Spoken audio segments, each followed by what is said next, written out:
मातर भवानी जगतो भवानी बंधुर भवानी भगिनी भवानी गोत्रम भवानी स्वकुलम भवानी वीणा भवानी नहीं किंचित वस्तु नमो नमः। તમારા બધાનું સ્વાગત કરું છું આધ્યાત્મિક મહાશક્તિમાં। ચૈત્ર નવરાત્રિ વર્ષ દરમિયાન 4 મુખ્ય નવરાત્રિ હોય છે અને એમાં જે અનુષ્ઠાનની અને તપશ્ચર્યાની પરિપાક એટલે કે ફળ મેળવવા માટેની જે શ્રેયસ્કર સમય જે છે એ જે શ્રેયસ્કર સમય ગણવામાં આવે છે, જે સાચા અર્થમાં ફળ આપનારો સમય છે અને પોતાનો કૂવો ભરવાનો સમય છે મંત્ર અને તપશ્ચર્યાના દ્વારા, તે સમય એટલે ચૈત્ર નવરાત્રિનો સમય। તો આ ચૈત્ર માસ અને એના આ 9 દિવસ કેમ આટલા બધા મહત્વના ગણવામાં આવે છે? માટે જ જ્યારે નવરાત્રિના 9 દિવસોમાં માં જગદંબાનું આરાધન કરવાનો સમય થાય છે, મંત્રને સિદ્ધ કરવાનો સમય થાય છે, શક્તિને પોતાના અંદર ઉર્જા રૂપે કેન્દ્રમાં દરેક જગ્યાએ ખોરાક રૂપે પહોંચાડવાનો સમય શરૂ થાય છે। એ સમયમાં પ્રથમમ શૈલપુત્રી ચ, દ્વિતીયમ બ્રહ્મચારિણમ, તૃતીયમ ચંદ્રઘંટેતિ, કુષ્માંડેતિ, ચતુર્થકમ પંચમમ સ્કંદમાતેતિ, ષષ્ઠમ કાત્યાયનીતિ ચ, સપ્તમમ કાલરાત્રિશ્ચ મહાગૌરીતિ ચ, અષ્ટમમ નવમમ સિદ્ધિદાત્રી ચ, નવદુર્ગાઃ પ્રકીર્તિતાઃ। આ દેવીઓનું આરાધન કરવા માટે આ ઉત્તમ સમય છે। તો શરૂઆત કેવી રીતે કરવી જોઈએ?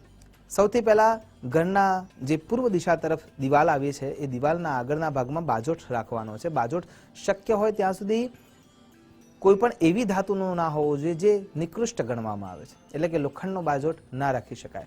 કાષ્ટમાં પણ જો શક્ય હોય ત્યાં સુધી સેવનનો હોય તો એ શ્રેષ્ઠ છે, અથવા કોઈ પણ એવી ધાતુ જે ગ્રાહ્ય છે, ચાંદી છે, સોનું છે, તામ્ર છે, એ રીતનો જે કોઈ પણ બાજોટ હોય જે દિવ્ય હોય અને સ્વચ્છ હોય એ બાજોટ પૂર્વ દિશા તરફ રાખવાનો છે।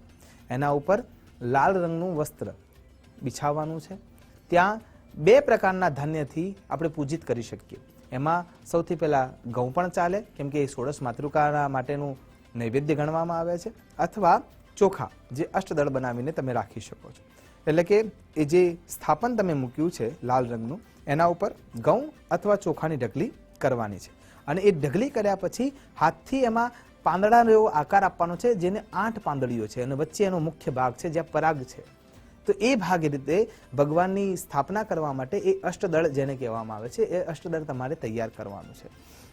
દરેક વસ્તુ મંત્ર સાથે જોડાયેલી છે, એટલા માટે જગદંબાના બીજ મંત્રો ઓમ એમ રીમ ક્લીમ ચામુંડાય વિચ્ચે, આ સરળ છે। જેને માં લક્ષ્મીની આરાધના કરવી છે અને લક્ષ્મી પ્રાપ્ત કરવા છે, જેને માં સરસ્વતીની આરાધના કરવી છે અને સરસ્વતીનું આરાધન કરવું છે, જેને શક્તિની જરૂર છે અને શક્તિનું આરાધન કરવું છે, તો આ મંત્રમાં 3 બીજ મંત્રો છુપાયેલા જ છે અને એના થકી આરાધના કરવી જોઈએ। પૃથક પૃથક એ શબ્દોને આપણે જાણીએ જ છીએ, એમ નમઃ, રીમ નમઃ, ક્લીમ નમઃ। તો આ દરેક મંત્ર, બીજ મંત્ર આપણને લાભ કરવાવાળા બને છે।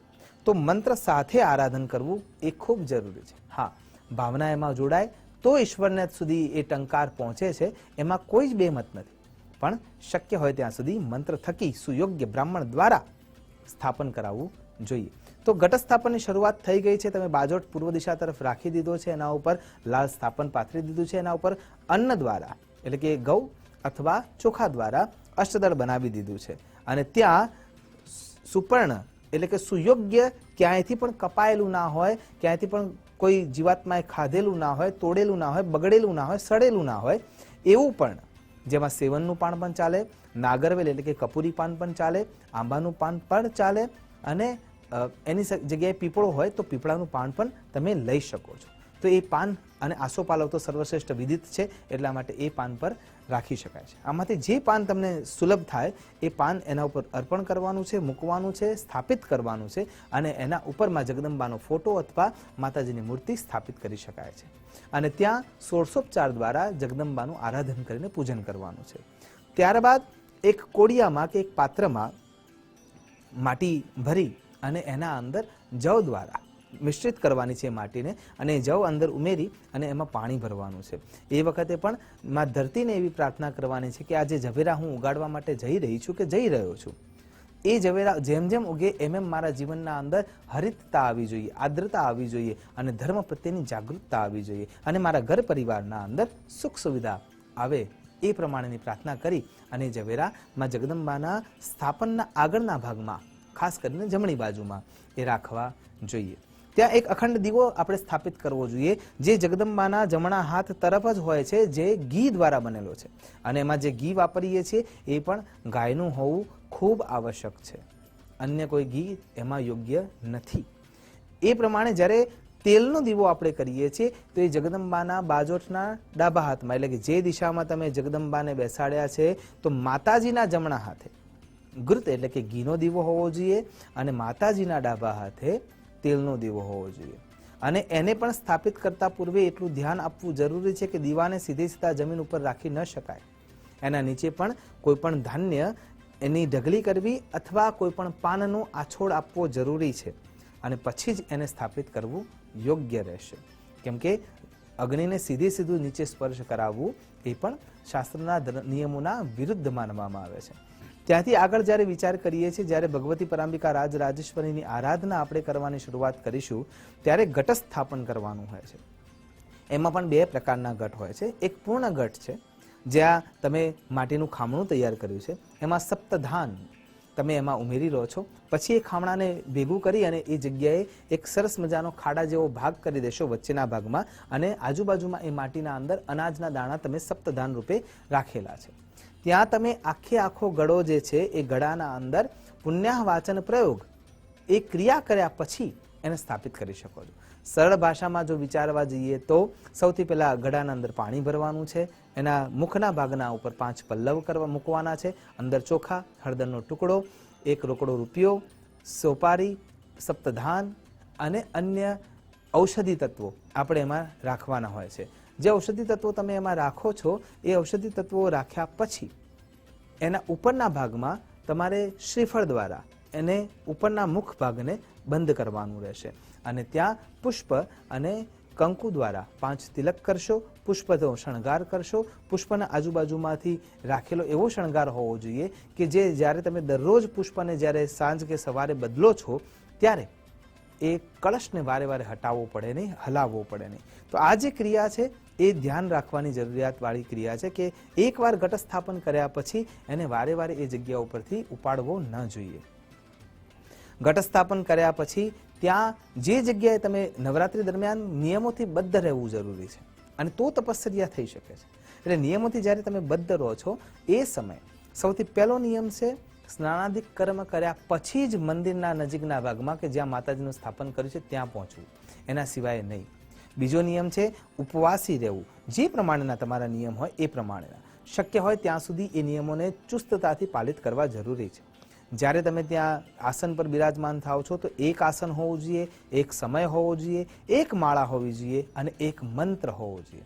આ પ્રમાણે નીતિબદ્ધતા અને નિયમબદ્ધતાના સાથે જ્યારે તમે કરવા બેસો છો પૂજા અર્ચના આરાધના, ત્યારે જ તમને એ લાભાન્વિત કરવાવાળું બનતું હોય છે. એના સિવાય એ પૂજા કર્મ તમે જે કરી રહ્યા છો એ સાચા અર્થમાં સાર્થકતા સુધી પહોંચશે એ યોગ્ય નહીં બની શકે. એટલા માટે જ્યારે જમવા માટેનો પણ સમય થાય છે ત્યારે માં જગદંબાના આગળ જે ફલાહાર છે એ ફલાહાર ધરાવીને પૂજન અર્ચન કર્યા બાદ પંચ પ્રાણાહુતિ આપ્યા પછી, એટલે કે પ્રાણાય સ્વાહા, અપાનાય સ્વાહા, વ્યાનાય સ્વાહા, ઉદાનાય સ્વાહા અને સમાનાય સ્વાહા, આ 5 પ્રકારે ભગવતીને જમાડ્યા પછી જ તમારે ભોજન ગ્રહણ કરવું જોઈએ. અને દિવસ દરમિયાન સૂવું એ વર્જિત છે, કેમ કે તમે તપના અંદર પોતાની જાતને મૂકી રહ્યા છો. અનુષ્ઠાન એ એક એવો શબ્દ છે કે જેના અંદર સવાલક્ષ જપ છે. માનો કે તમે અનુષ્ઠાન લઈને બેઠા છો, જપ કર્મ કરવા માટે બેઠા છો, સંકલ્પબદ્ધ થઈને બેઠા છો, તો તમારે એ 9 દિવસમાં સવાલક્ષ જપ જે મંત્ર દ્વારા તમે વિચારો છો એ મંત્ર દ્વારા કરવા જોઈએ. અને આ બધી ક્રિયાઓ થકી નવરાત્રિના 9 દિવસના આરાધન પછી નવમમ સિદ્ધિદાત્રી ચ નવદુર્ગા પ્રકીર્તિતા, આ 9 પ્રકારની સિદ્ધિઓ અણિમા, ગણિમા, લગિમા, પ્રાકામ્ય, ઈશિત્વ, વશિત્વ, આ તમામ પ્રકારની જે અષ્ટ સિદ્ધિ છે એ આપણને મળવા માટે યોગ્ય થવા લાગે છે. પણ એના પૂર્વે સૌથી પહેલા તમારે તમારી જાતને તપશ્ચિત કરવું જરૂરી છે. એટલા માટે આ જે ઘટ સ્થાપનની વિધિ વિધાન છે એ સવારે શુભ છે, લાભ છે, એ ચોઘડિયાઓમાં જ કરવું જોઈએ. અને જે પ્રમાણે આપણે પ્રાતઃકાલીન પૂજન અર્ચન કરીએ છીએ એ બ્રહ્મ મુહૂર્તમાં સૌથી શ્રેષ્ઠ ગણવામાં આવે છે. કેમ કે એ બ્રહ્મ મુહૂર્ત જ્યારે ચાલતું હોય ત્યારે એ મુહૂર્તમાં તમે કોઈ પણ ક્રિયા કરો છો એમાં ચોઘડિયું કોઈ પણ હોય એની ચિંતા રહેતી નથી, કેમ કે એ બ્રહ્મ વેલા છે, બ્રહ્મ મુહૂર્ત છે, એનું નામ જ મુહૂર્ત છે. એના માટે અન્ય કોઈ ચોઘડિયા જોવાની જરૂર હોતી નથી. પણ જ્યારે માં જગદંબાનું આરાધન કરીએ છીએ, એનું ઘટસ્થાપન કરીએ છીએ, સૂર્યનારાયણનો ઉદય થઈ જાય છે અને પછી ચોઘડિયા જોયા પછી જ એ ઘટસ્થાપન કરવું સુયોગ્ય સાબિત થશે. આ વખતનો જે સમય છે એ સવારે 8 વાગ્યાથી શરૂ થઈને 12:44 સુધીનો જે સમય છે, ત્યાં સુધીના અંદર ક્રમશઃ ચલ, લાભ અને અમૃત ચોઘડિયા જોવા મળે છે. એટલે સવારે જો સૂર્યનારાયણનો ઉદય થઈ જાય અને પછી તમારે ઘટસ્થાપન કરવું છે તો એના માટે ચોક્કસ જે સમય છે એ 8 વાગ્યાથી શરૂ થાય છે. તો ચલ ચોઘડિયામાં તમે 8 વાગ્યાથી માંડીને 1.5 કલાકની ગણતરી કરીને એ પ્રમાણે આગળ વધી શકો છો. બાકી સમય બપોરે 12:44 સુધી સારો છે કે જેના અંદર તમે ભગવતીનું સ્થાપન કરી શકો છો. પણ જેટલું શક્ય હોય ત્યાં સુધી સવારનો સમય લેવો વધારે સારું છે. જ્યારે સાંજનો સમય છે ત્યારે આરતી વંદના પૂજા અર્ચના કરી રહ્યા છો એ વખતે પણ ફલોનો ભોગ ભગવતીને લગાવવો, આપવો, અર્પણ કરવો જરૂરી થઈ જાય છે. આશા કરું છું કે આ પ્રમાણે જગદંબાની આરાધનામાં તમે તમારી જાતને મૂકશો. નિયમબદ્ધતા સાથે, સુયોગ્ય ભાવના સાથે ભગવતી પરાંબિકા રાજરાજેશ્વરી સાધનભૂતા ઈશ્વરા ત્રિલોક સુંદરા ત્રિભુવન ભાંડોદરા એવી પરાંબાની અનુકંપા પ્રાપ્ત કરી શકશો. એ જ અભ્યર્થના સાથે નમસ્કાર. અસ્તુ સદા શિવોહમ. નમો નમઃ.